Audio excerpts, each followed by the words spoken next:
I'm Robert Warner, and the reason why I'm doing this video is that I have a son who has muscular dystrophy. He's 23, and I've looked after him all his life. He's independent now.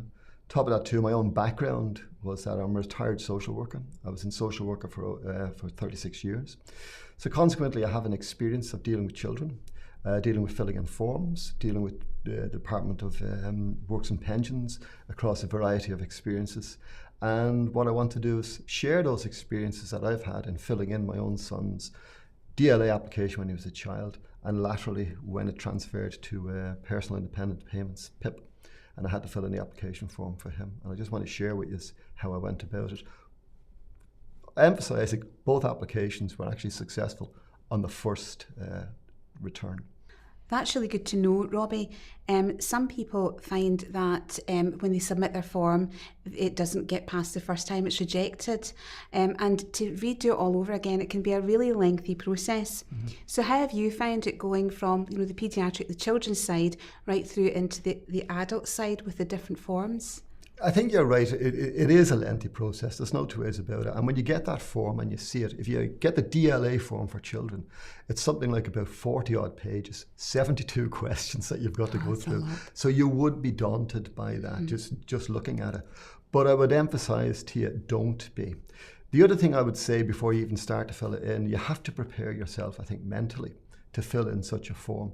If you're somebody who has just been diagnosed or your child has just been diagnosed, there will be, I think, an emotional price to pay for filling in a form and filling it in any great depth. And because if you do it properly and do it fully, you're going to learn from yourself, for yourself, how vulnerable your child actually is. And there's a process of coming to terms with being able to do that, being emotionally resilient enough to do it, that you can do it correct and you can give the other person who's reading it the proper information. So it will depend how prepared you are or how far from your original diagnosis you are. So if you've got it only a few weeks ago, emotionally you might not be able to do that for yourself. If you have it sort of a year later and you've lived with it a bit, you might be better prepared to fill in the form yourself. Okay, that's just the first part of it. Okay. Some people feel that they're really independent and they might try to minimise their problems. Well, that's an absolute danger. Okay. But for me, it's not so much even those who are independent and want to minimise. I understand what you mean, but also I think that you'll get some people who've lived with a condition so well and have got into a way of their everyday life is what they accept them, and they think they're doing well, that actually they could be quite minimising their condition. They might not see themselves as, they don't want to see themselves as complainers, as moaners, and therefore they're just getting on with their life. And people with that sort of mentality, which is quite good for themselves, wouldn't be good for filling in a form because it'd be quite minimalist, I think, in the information they'd provide. Okay, okay. So how would you go about starting? What is the crucial information that you would need to put into that form? Well, when I filled in both forms, that is the DLA all those years ago and laterally the PIP, I adopted the same attitude towards it. And the only way I can describe it is this. If you have lived with a condition, either as a family member or as a person yourself, and you can imagine sitting with a friend who hasn't a clue what your condition is, and you want to tell them how it affects you in every aspect of your life, and they're willing to listen, then that's what you do with this form. So if you can imagine, I've had conversations with people and told them about my son who can't move. I have to put his hands on the table. I have to move his legs if they fall off his wheelchair. I have to put him in bed, and I need special equipment to do that. I have to turn him during the night. If I'm washing or shaving him, I have to make sure he's secure. And all those things that people just assume or take for granted, and you let them know that doesn't apply. You do that in this form. You've got it in a form, put as much information as you can so the person reading it gets the sense of what it is you're living with. So why is it not just enough just to put down the diagnosis? Because the people who are reading it, I mean, are they not medical people too? There may well be, but there won't be medical people that will understand every medical condition. So that's the first thing. Secondly, what I have learned with muscular dystrophy, for example, it does affect different people differently. So I think it's important that what you're doing is expressing to them how it affects you, yourself. If you just put down your condition and assume people will know, well, what I've learned over years is people know very, very little unless you actually tell them. And people, when you tell them and give them the information, they will say, I never realized that, or I didn't appreciate that. So you've got to have that kind of attitude towards it. So I would suggest you fill in the form as fully as possible. An example being is that if you put in your condition, for example, Duchenne muscular dystrophy, what does that mean? What's implied by that? Now, as that person gets older, there's respiratory problems come in there. So actually, another condition that comes in with that is respiratory difficulties. You don't have to have the terminology. You don't. There's fear of scoliosis. So you could actually say that there's actually endocrine problems as well because of your bones. There's worries about weight loss or not weight or having putting on too much weight, weight loss. So you can say there's dietary issues involved in that. And what you're doing is you're mapping out what your main headline is, but if you like subsets under that, so people have an idea of how it affects you. Now anybody looking at it and sees a list of what the subsequent effects are gets a better picture. So you need to really give yourself time to do this. Absolutely. It's not good just to wait until it's due in, because I know that they're time limited too, aren't they, these documents? Yeah, my understanding is the PIP form is very much time limited. The DLA for children less so was what I picked up. If you're in receipt of DLA, you've had it as a child and you're approaching your 16th birthday, you should receive a letter from the DWP inviting you to apply for PIP. Now, the reason why I'm emphasising that is you then put your application in. You will continue to receive a DLA until you've had a decision made about your PIP. So it won't just drop off. Okay. So it's advantageous to put your application in. My understanding is when you receive your form, you've got about a month to return that form. If you're having difficulty in it, let them know you're doing it, such as you've got an appointment to see somebody who's helping you or something like that. But keep them in the loop and let them know. Are there people there that can help you with this? Oh yeah, there is some good organisations out there. What I have learned is there are welfare rights that usually are provided by local authorities. If they have a welfare rights section, some of them are very, very good at filling in or helping you fill in your form. The Citizens Advice, what I found, have a very, very good website, and they have going to them, and it's an easy read what they've got, and it does help you get the idea of what you should be putting in, what you shouldn't be putting in, and they advise you to put in as much as possible. Fill that form in and fill it out. Okay. The other piece of advice I would give is when you go through the form, if you take the PIP, for example, there's roughly about 15 questions in there. And 12 of them are about functions. And what I mean by that is how your level of mobility, how you get about, your level of understanding, your level of being able to cook, sleep, preparations for bed, getting dressed, breaking it all down to 12 functions. And each question follows a pattern. They ask you to describe how you manage getting about. They might ask you how far you can walk. So if you're somebody with limb girdle who has an element of mobility still, they will ask you how far you walk. So what if you can only mobilise or walk indoors, like just for short distances, and maybe you've got a wheelchair that you would use out of doors? So all you're ever doing is perhaps walking across a room, just short distances like that. How can you quantify that on a form? What I did was that when Owen was still mobile at the time, what I did, I said he could walk, but I then compared it to other children around him, saying that, yes, he could walk and he could do this distance, but he would do it far, far, far more slowly than a normal child would do it. And if he was doing it, right, and he succeeded in doing it, he would be absolutely tired at the end of it. So so you might be able to achieve something, but also it means how long did it take you? What was the result of it? And how do you feel after it? I see. Okay. So you imagine you run a marathon, you're going to say, I've done it, but you couldn't do that every day. No, absolutely not. No, I understand. So it's the level of depth that you have to go into this in is yeah, absolutely. But it's also sort of like, don't really think it through and don't take certain things for granted. Again, another example I'll give you is they will ask you in the form, is there any aids and adaptations that you need? So they'll ask you if you're with eating, do you need help with eating? Okay, and what does that mean? Now, if you're somebody with muscular dystrophy and you're an adult, right? If you've had your the spinal fusion, some people will find it difficult to eat afterwards. But other people, depending on the level of spinal fusion, can actually, in my son's case, he can feed himself if the food is consistent enough to stay on a fork. So if he puts in a fork and the fork is light enough, right, he can lift that up, provided he's set up, and he can do it. If you give him soup, however, right, you'll have to feed him yourself. So you make those distinctions in it and say, yes, I can feed myself if somebody chops up a sausage and I can put a fork into it and lift it up. But if it's other stuff like scrambled eggs, that's going to fall off. Somebody's going to have to feed me. And you make those distinctions in it, okay?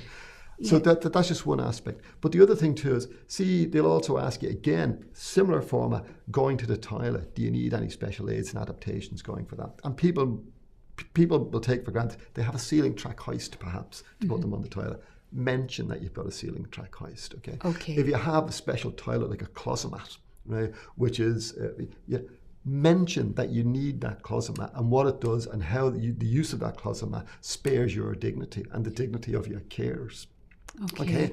And what you're doing is inviting the person who's reading it into your daily life. Okay, that was really helpful.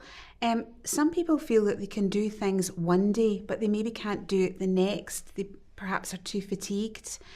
How would you quantify that? Should they portray themselves on the form on their best day or on their worst day? What would you advise? The danger is if you portray yourself at your best, the reader will take it that that's your best consistently. And I would advise against that. Equally, you can describe your worst day. I think it would be better to describe your worst day and say, it's not always as bad as this, rather than say, it's not always as good as this. Somehow or other, I just think it's a slightly different message. Okay, that's good. What about the specifics in the form itself, Robbie? Is there anything that you would draw our attention to? Not particularly, because the first thing about these forms is, especially the PIP, is they're kind of rare. You can, if you want to apply for DLA for a child, you can go on the website and you can download a DLA form. If you want to apply for a PIP form, right, it's a different procedure altogether. What you have to do is, there's a dedicated phone number for the DWP for PIP.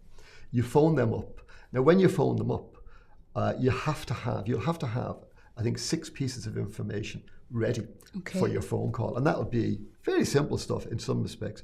They'll want to know your name, obviously, your date of birth, and also your details, so your address, that kind of stuff. Everybody's more or less got that. They'll also want to know your banking details. So it's handy to have them. Right? They'll want to know who your GP is and the address of your GP. Now, I can never know the address of my GP. I know how to go there and phone it, but when you ask the address and postcode, so you have that handy. They'll also ask you if you've been out of the country recently, or if you've been in hospital or hospital care, or if you've been anywhere else that might affect them. And I'm also told that some people will also be asked if they've been diagnosed with a terminal illness, because you better remember the applications is for a wide variety of illnesses. And my understanding is that takes some people aback when they're asked that question. And you can imagine if somebody has been diagnosed with a terminal illness, they are phoning this for the first time, been asked this question abruptly by a sort of a faceless voice. They may not be prepared, and it's been known for people to stop the phone call there or to just hang up because to enjoy. So if you make the application, you have to have a level of preparedness just even for the phone call. So that's different. No, you can't pick these up, these forms anywhere. You can't go into the DWP and ask for them. You can't go to the local welfare rights or citizens advice. They don't have to. It has to come out to you. So once you've done your phone call, it'll come out to you and it'll have your details on it. Oh, I see. And then what happens, so it'll be personal to you, and then what happens is you go on and fill it on as best you can. And I would say just be absolutely full. They will ask for the details of people dealing with you. There's a section given with that. Put in everybody that's dealing with you. So if you have a GP, which I suspect everybody should have, you put that person in. If you're going to the hospital and you're seeing a consultant, put that person in. But if you're also seeing somebody about breathing, put that in. If you're seeing somebody about monitoring your heart, put that in. Put everybody involved with you. From your physio, if you have a physiotherapist, if you have an OT, either from the local authority or whatever, put their name in, put their information. Would you still put them in even if you only see them maybe once every couple of years? Well, you can say that. You can say they're actually part of your package. Okay. And therefore they come in and out of it, and you know who they are. So you may not need to see your OT because your equipment is working okay. But on the other hand, you may feel that something isn't quite right, or something has changed, and you want their advice on something. So I would say that's what you do. Okay. And when you were explaining earlier about the diagnosis and how people can develop respiratory problems, when you're writing your diagnosis, then you would write the name of your condition, and then you would write everything else, like all of these different things underneath within the diagnosis part and how it affects you. Yeah. So if you take respiratory, for example, what I found fascinating about respiratory was that it's people seem to use it differently depending on the level of their disability. You do have people who have a tracheotomy, so therefore they've got it permanently, you could say. But to the likes of my own son, he will use a ventilating machine at night time. Okay. Right? And the reason for that is he wants to keep his oxygen levels up. Now, if I say that to most people nod knowingly. But if you say, well, actually, the reason why you need to do that is because if you wake up in the morning and you haven't done it, you'll have a headache, you'll be lethargic, you won't be operating right. You've got to say to in there why you do it. Oh, I see. Okay? So don't just say you're on a ventilating machine and therefore the next morning I feel grand. If I'm not on a ventilator, this is the consequences of it. This is what will happen, and this is why I had to go on to it in the beginning. I see. Right? Okay, that makes sense. Is there any other parts of the form that you think is worth paying particular attention to? Not particularly, because I haven't really seen them, because as I explained to them, but what I have noticed is all the questions will follow a pattern. Right, you describe it, and then they ask you how it affects you. And you may feel that there's a form of repetition in it. So you might think to yourself that actually, like going to the toilet, right, I need someone to help me take part of my clothes off so I can go to the toilet. Compare that to getting dressed. Okay, you might find yourself saying the same things. If you're saying the same things and you feel you're repeating yourself, repeat yourself. Okay. Do not say, look at such and such and whatever. Repeat yourself. And I'd advise people to do that for a couple of reasons. One is, right, you're emphasizing, right, that if a task repeats itself, right, through other various functions, right, that's what life is like for you. So get that across is the first thing, rather than saying, well, you'll already know. And also emphasize to them, this is what life is like for me, okay? And these are the difficulties. And if they've missed something in the first bit that you're repeating in the second bit, they'll get it at the second time. I understand. And also, the reader will get a better picture or a more fuller picture of what it is you're doing. Because they're seeing what you're like throughout the whole day, and not just the morning when you get dressed, but repetitive times when you go to the toilet. Yeah, that makes sense. Okay, is there anything? There's another bit at the very end, or there should be another bit at the very end, where they say, do you want additional information, extra information? So that might be something that you've left out, or they may feel. There's usually a blank page or something like that there should be. See if I can find it. I don't think at the very, very end, it should be question 15, I think. Yeah, there you go.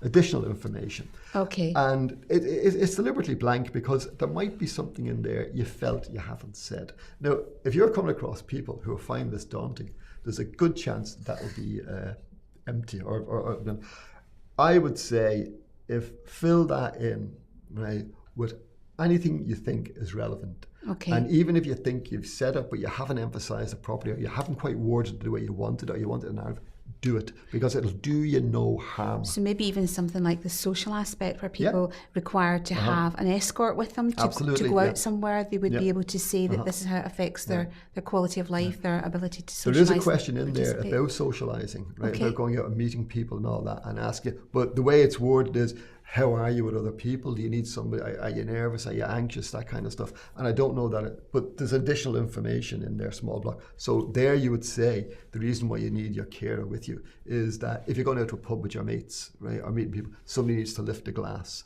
If you're going out to the shops, while you have the ability to mentally understand how you pay for stuff, how pounds, shillings and pence work, you need somebody to take your wallet out, to get out the money, and you need somebody you trust is going to put the change back in and put it properly. And you have to have these people around that trust you, because your vulnerability is such. Okay. But you might want to, as an example, widen that out in this particular bit, so that you could blend a few things. So say, for the sake of argument, you're somebody who's in a wheelchair and you're out one night with some mates, but your carer's got to take you to the toilet, and what that involves and all that kind of stuff. And there's no ceiling track hoists there in the local toilets. How do you manage that? And this is why you need somebody with you at all times, right? You can also you can also give examples of how being on the train and you're waiting for the train to stop at your stop, and for somebody to come with a ramp, and they didn't. And the train doors closed and you went off somewhere else, right? Having a carer with you can be reassuring, because they can go and deal with the guard, or they can take up issues for you that just being in a wheelchair prevents you from doing. So they're there to advocate for you as well. Yeah, absolutely, or to be you. Is there anything else you would like to put forward? I can't think of anything offhand, but really, and I hope I've emphasised it here, is that you should approach the form and as fully as possible. You need to let people know what your condition is, and don't be afraid to tell them. And to do that, you need to be emotionally, I think, in a good place, because you are talking about your vulnerabilities. And sometimes when you're writing it down, certain aspects of your vulnerabilities that you hadn't quite considered before may come up to you. So there's that bit, but make it as fully as possible. Don't go at this with a minimalist approach. Okay, Robbie, thank you for that. That was really helpful. And thank you very much for coming in today and giving up your time to help explain how to fill out these forms. No, not at all. I mean, I really enjoyed it, so thank you.